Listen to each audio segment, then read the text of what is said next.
Assalamualaikum warahmatullahi wabarakatuh. Yang terhormat Bu Fitri Tunjung Sari selaku dosen pengampu mata kuliah Data Mining KA01. Kami dari kelompok 7 ingin mempresentasikan hasil analisis kami. Sebelum itu, perkenalan kami untuk memperkenalkan diri. Saya Christopherus Dimas. Saya Farhan Sukumbang. Saya Agustinus Solan Kumanireng. Saya Jurnalis Mana. Dan saya Dava Rizky Perlu Rahman. Nah, sebelum kita mulai membahas, ada beberapa metode yang akan kita bahas. Yang pertama ada regresi linear, yang kedua ada association rule mining, serta ada similarity. Oke, yang pertama di sini ada regression linear.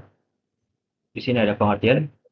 Regresi linear adalah metode statistik untuk menganalisis dan memprediksi hubungan antara satu atau lebih variabel bebas X dengan variabel terikat, yaitu Y, menggunakan garis lurus terbaik. Nah, tujuan regresi linear ini untuk mengetahui hubungan antar variabel, memprediksi nilai variabel terikat, menilai pengaruh variabel bebas terhadap hasil, mendukung pengambilan keputusan berbasis data.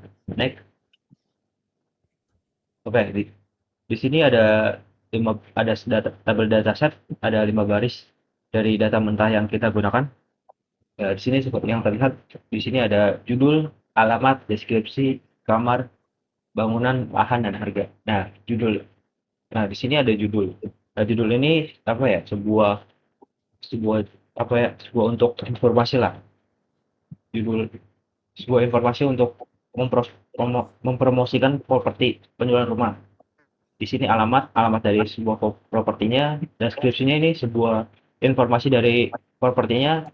Nah, terus ada kamar ini jumlah kamar dari sebuah propertinya, bangunan ini luas bangunannya, lahan ini yaitu luas lahannya, harga ini harga dari propertinya. Nah, di sini ada penentuan fitur dan target. Dalam proses ini dilakukan penyesuaian data untuk model regresi linear. Yaitu yang pertama, karena model regresi linear beroperasi dengan data numerik atau angka, kolom-kolom yang berisi teks seperti judul atau alamat tidak disertakan dalam analisis. Yang kedua, variabel harga ditetapkan sebagai variabel target Y, yaitu variabel yang akan diprediksi oleh model. Yang ketiga itu ada variabel kamar, bangunan, dan lahan dipilih sebagai variabel fitur X yang merupakan data input untuk memprediksi harga. Next.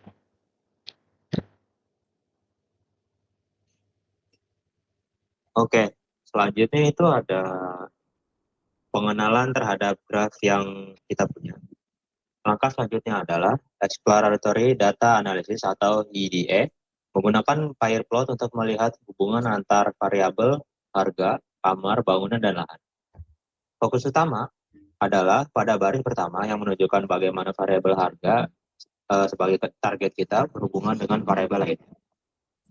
Satu, harga dan bangunan.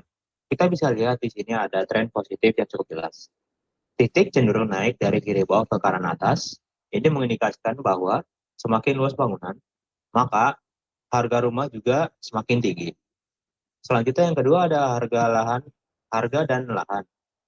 Pola yang sama juga terlihat di sini, ada tren yang positif yang menunjukkan semakin luas lahan, maka harganya juga semakin tinggi. Jadi, dari gambar di samping ini, kita mendapatkan informasi kuat bahwa ada hubungan linear, terutama antara harga dengan bangunan dan lahan ini. Ini memperluas alasan kami untuk menggunakan model regresi linear. Next. Nah, selanjutnya, setelah melihat hubungan secara visual, kita perlu mengukurnya secara angka. Disinilah kita menggunakan heatmap korelasi. Gambar ini menunjukkan kekuatan hubungan linear antar variabel dengan skala negatif 1 sampai 1. Pada color main atau palet warna, kita melihat warna merah tua mendekati 1 berarti korelasinya positif kuat. Selanjutnya ada warna biru tua berarti korelasinya lemah. Oke. Kita kembali fokus pada baris pertama yaitu harga. Harga dan bangunan. Nilai korelasinya adalah 0,66. Ini angka yang cukup tinggi yang yang mengonfirmasi adanya hubungan positif yang kuat. Maka bisa kita simpulkan data ini menunjukkan bangunan dan lahan korelasi numerik yang paling kuat dan dengan harga, sehingga memberikan kita keyakinan bahwa kedua variabel ini memiliki ini menjadi predikator penting dalam model regresi kita nanti. Next.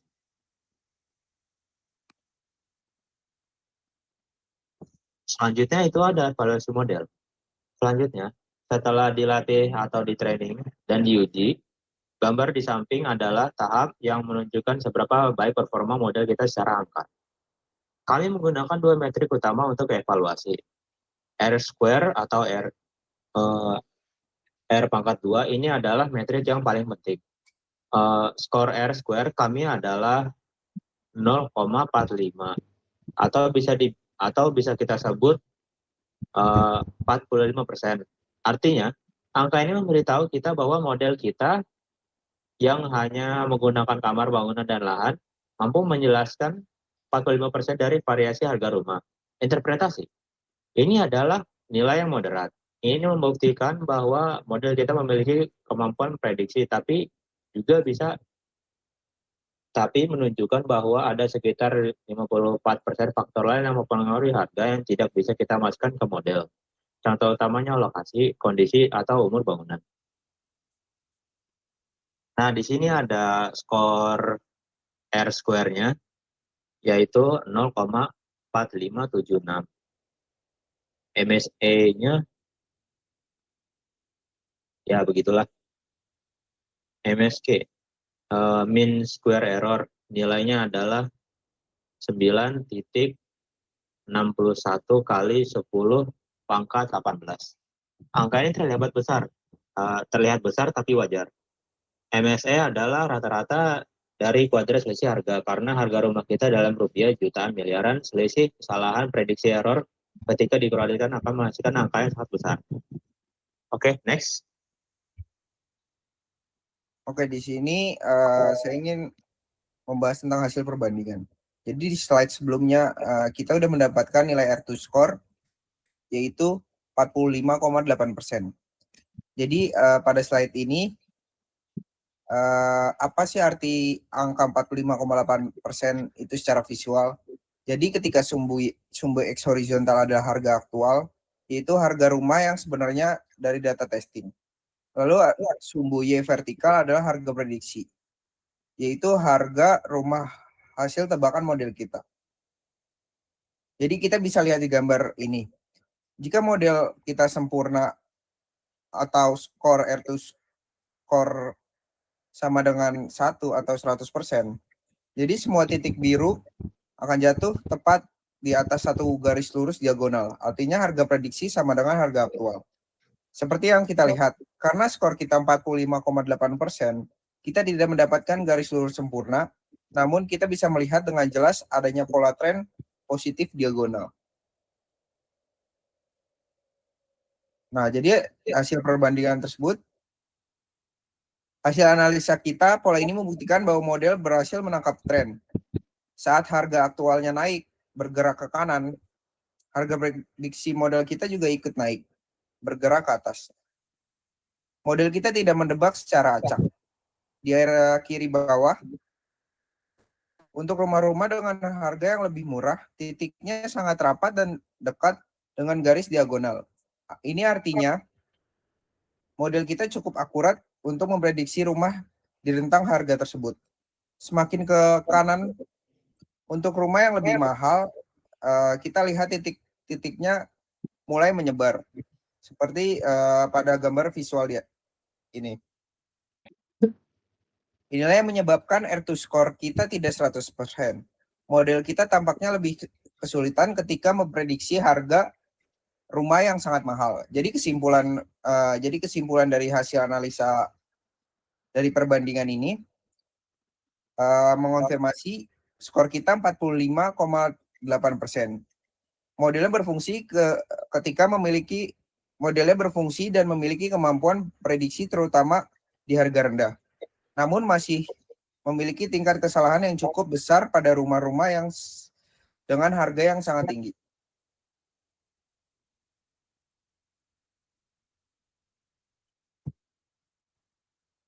Tabel di samping merupakan otak dari model regresi kita, juga menunjukkan seberapa besar pengaruh setiap variabel terhadap harga rumah dan satuan rupiah. Di sampingnya ada konversi regression kamar bangunan lahannya ya. Yang pertama konversi kamar 84 juta rupiah. Artinya menurut model ini jika luas bangunan dan lahan dianggap tetap, setiap penambahan 1 unit kamar diprediksi akan menaikkan harga rumah tersedia sebesar 84 juta rupiah.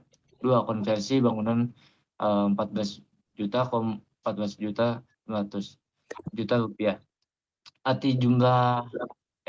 Artinya jika jumlah kamar dan luas lahan tetap ditambahkan 1 meter, luas bangunan diprediksi akan naik harga sebesar 14 juta 500 juta rupiah.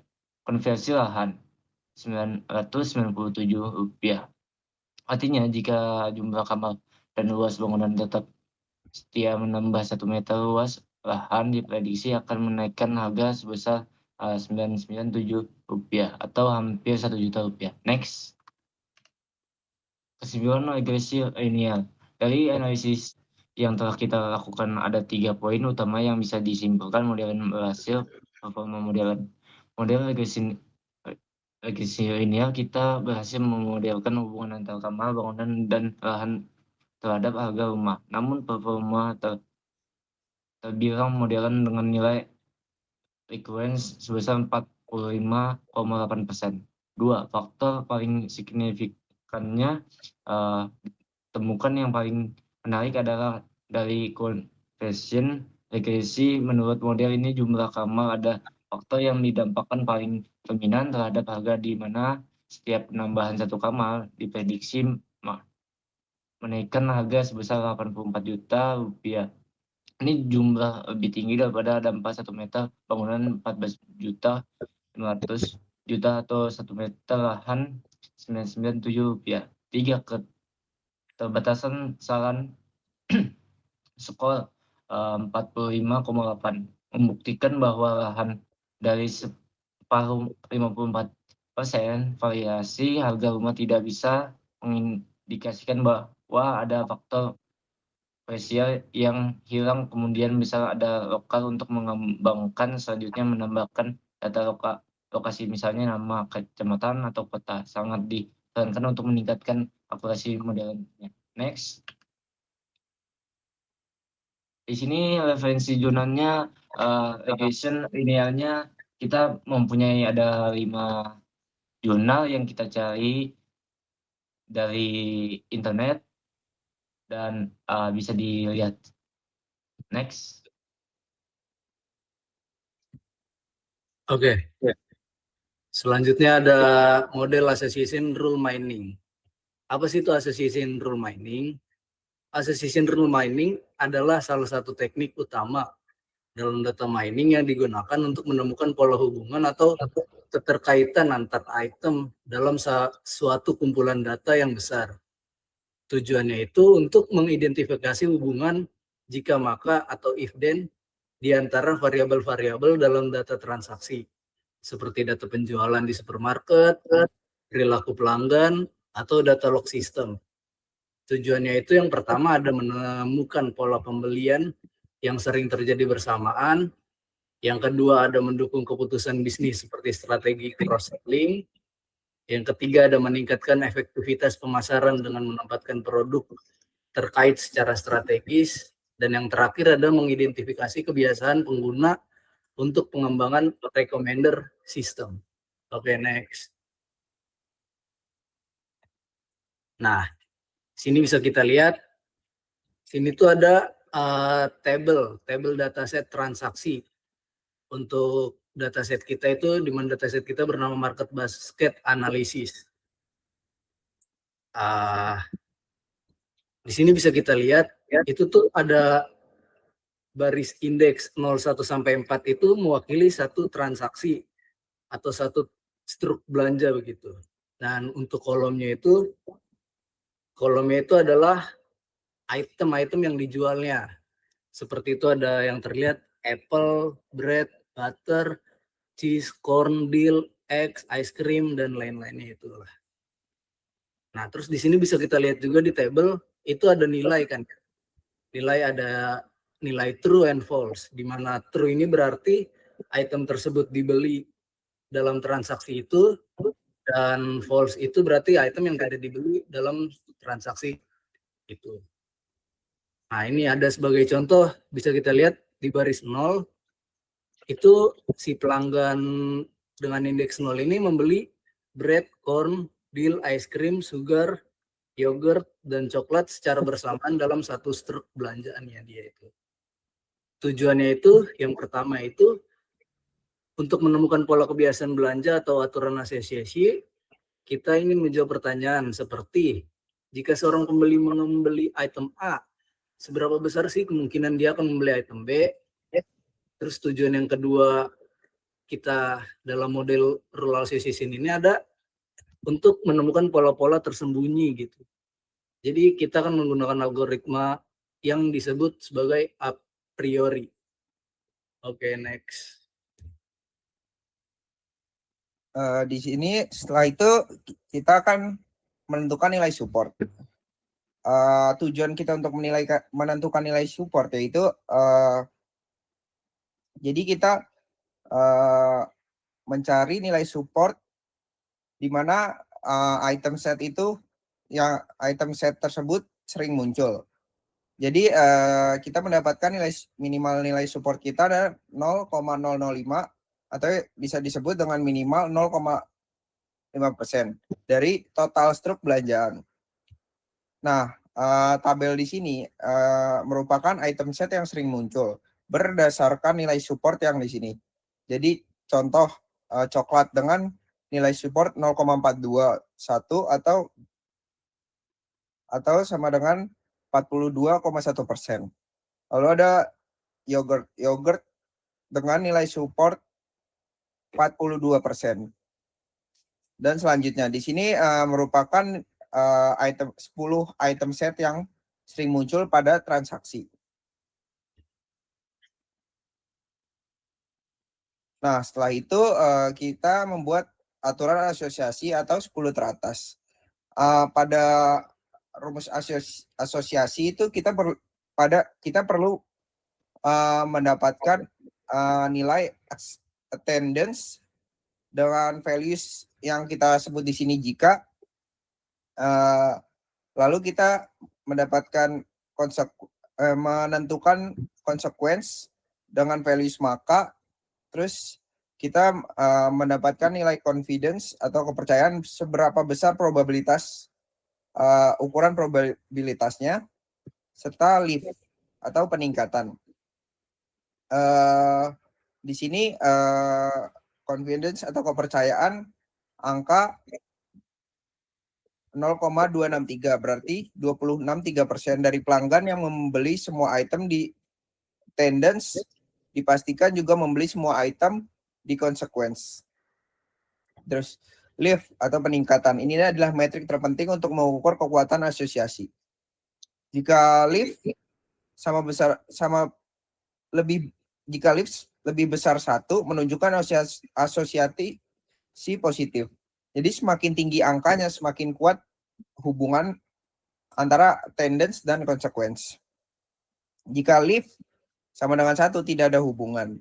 Jika lift kurang dari 1 menunjukkan asosiasi negatif atau item mengganti. Jadi gambar di atas adalah hasil utama dari analisis kami berdasarkan aturan asosiasi atau association rules. Nah, jadi hasil analisa kami dari baris pertama, aturan jika seorang pelanggan membeli brokoli pada tabel di sini, brokoli, corn, yogurt, butter atau milk dan milk, pelanggan tersebut juga cenderung membeli pada consequence di sini atau yang dengan values maka, yaitu bread, kidney, beans, garlic, dan eggs. Dengan nilai confidence 0,263 yang berarti 26,3% dari pelanggan yang membeli 5 item jika membeli 4 item. Dan lift 9,65 ini adalah temuan kuncinya. Angka yang sangat tinggi, ini berarti pelanggan yang membeli 5 item di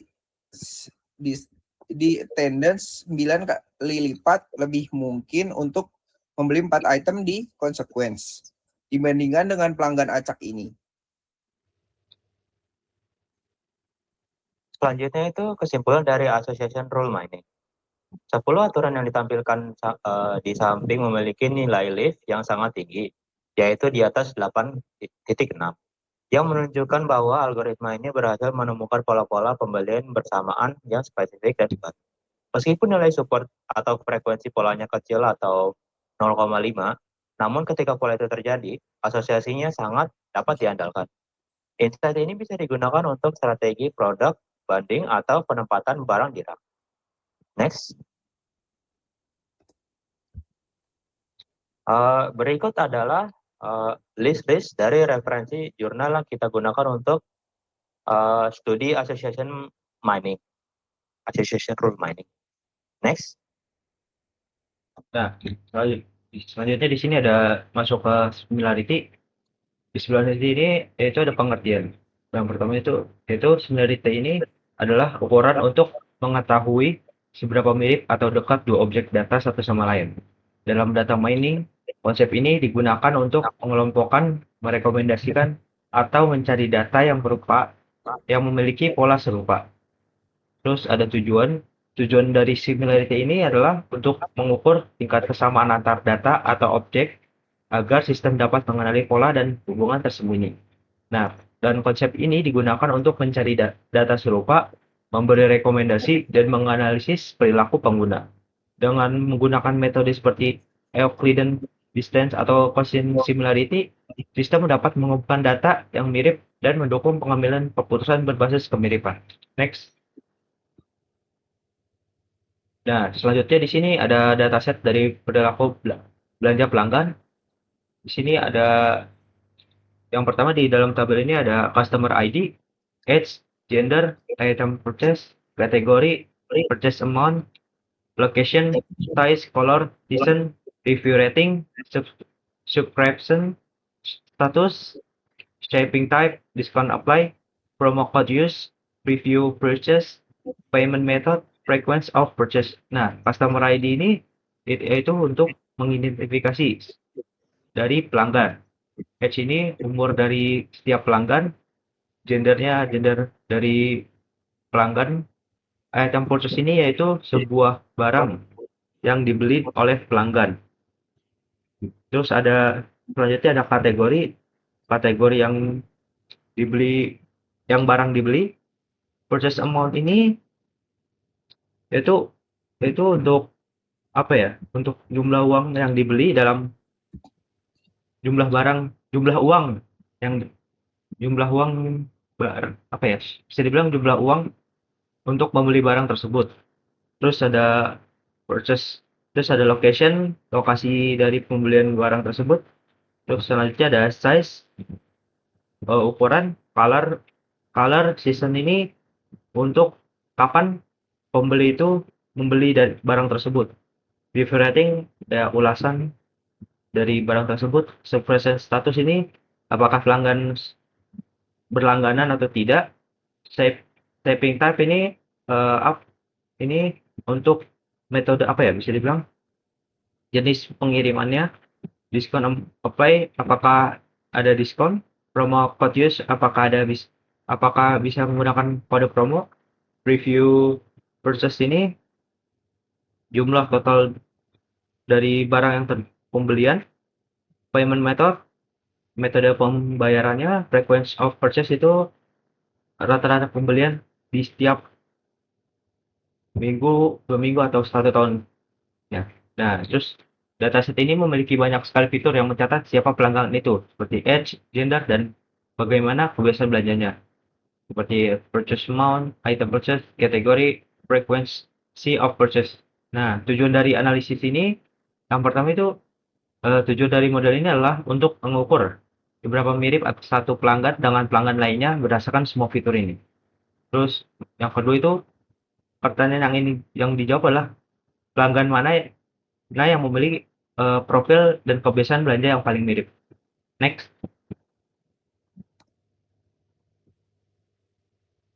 Oke.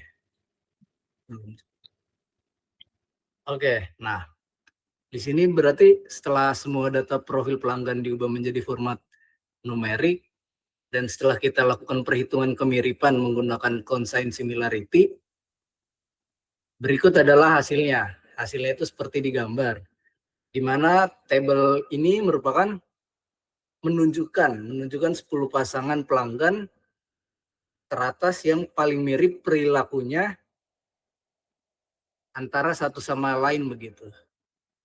Terus untuk kolom similarity ini itu merupakan skor kemiripannya, di mana dengan skala dari min 1 sampai 1 itu berarti berarti skornya jika mendekati 1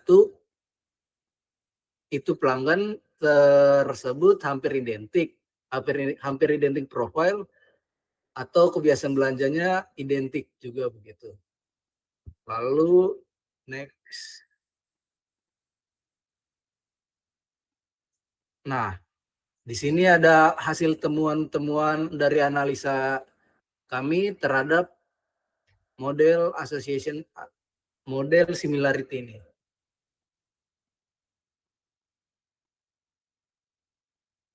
Di sini yang pertama kita ditunjukkan di baris paling atas.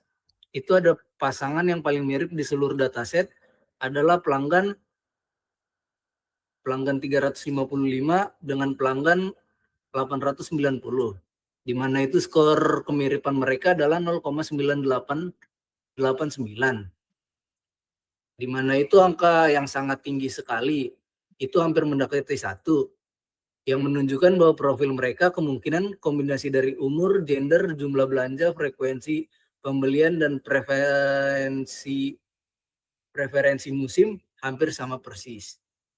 Jadi kesimpulannya itu semua 10 pasangan teratas di sini memiliki skor di atas 0,97 yang menandakan kemiripan mereka sangatlah kuat. Terus penemuan pasangan kembar seperti ini sangat berharga. Ini berarti juga jika sebuah promosi berhasil untuk pelanggan 355, kemungkinan besar promosi yang sama juga akan berhasil untuk pelanggan 890. Begitu juga untuk pelanggan nomor 800 dengan pelanggan nomor 355 dan seterusnya. Dah, next. Oke, di sini ada visual PCA. Yang bawah sebelah kanan itu sumbu X, PCA 1, terus komponen PCA 2 itu sumbu Y ya. Dataset pelanggan itu memiliki banyak sekali fitur, umur, gender, belanja, dan lain-lain, sehingga tidak bisa digambarkan dalam grafik sederhana. Teknik PCA ini digunakan untuk meringkas semua fitur tersebut. PCA mengubah 10 fitur untuk menjadi 2 nilai baru saja disebut komponen 1 dan komponen 2 yang paling mewakili profil pelanggan.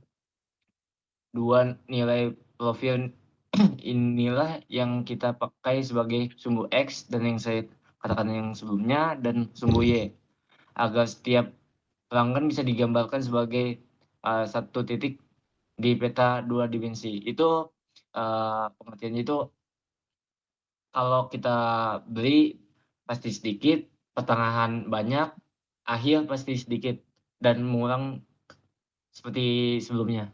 Next.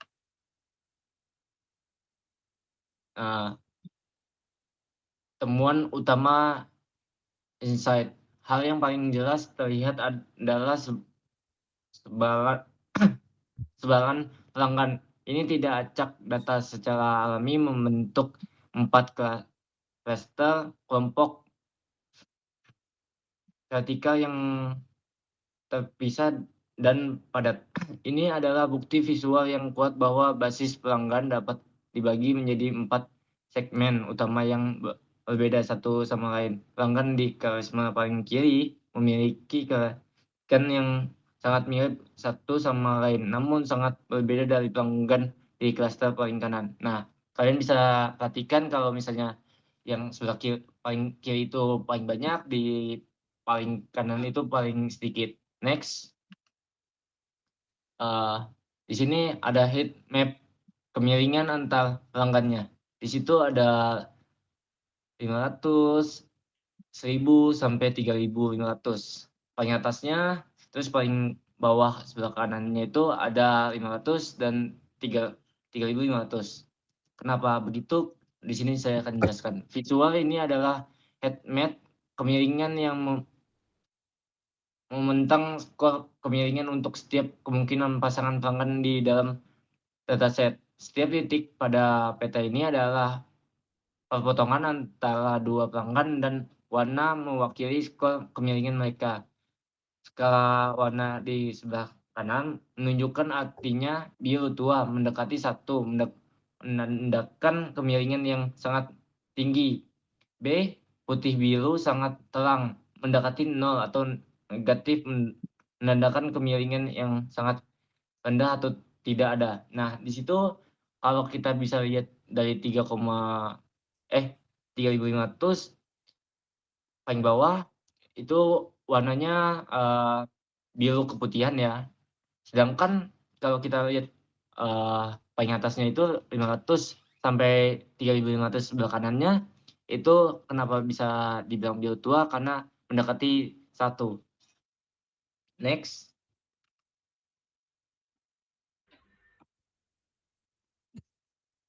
Nah, setelah itu kita akan membahas temuan utama atau insight visual. Jadi garis diagonal berwarna biru tua dari kiri atas adalah perbandingan setiap pelanggan dengan dirinya sendiri. Skornya pasti identik. Jadi garis ini bisa diabaikan. Terus yang kedua ada pembentukan blok cluster. Temuan yang paling signifikan adalah terbentuknya 2 blok persegi besar berwarna biru tua yang sangat jelas di luar garis diagonal. Yang pertama blok 1 kiri atas berada di area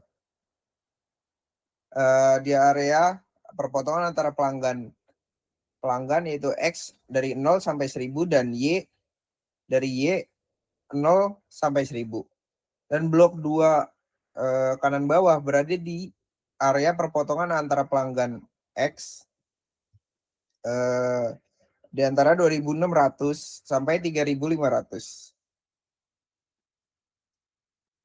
Nah, setelah itu kita akan membahas kesimpulan dari analisa kami dengan metode similarity berdasarkan dataset yang tadi sudah dilampirkan. Jadi analisis kemiripan yang telah dilakukan dapat ditarik 2 kesimpulan utama. Yang pertama itu ada temuan level mikro atau individu. Jadi analisis quotient similarity berhasil mengidentifikasi pasangan-pasangan pelanggan yang memiliki profil dan perilaku belanja yang hampir identik. Pasangan teratas yang tadi ditemukan antara pasangan pelanggan dengan ID 355 dan 890 dengan kemiripan yang tinggi yaitu 0,9889 atau 98%. Lalu kita menemukan temuan level makro atau segmen. Jadi visualisasi data penggunaan PCA dan heatmap tadi secara konsisten membuktikan bahwa basis pelanggan ini tersegmentasi secara alami. Terlihat jelas adanya beberapa grup klaster pelanggan yang berbeda, di mana anggota di dalam satu grup memiliki profil yang sangat mirip satu sama lain, namun sangat berbeda dari grup anggota lain. Berikut adalah referensi jurnal similarity yang kita gunakan untuk sebagai bahan referensi dalam mengimplementasikan metode similarity dalam dataset kami. Sekian dari kelompok 7, kurang lebihnya mohon maaf. Assalamualaikum warahmatullahi wabarakatuh. Terima kasih.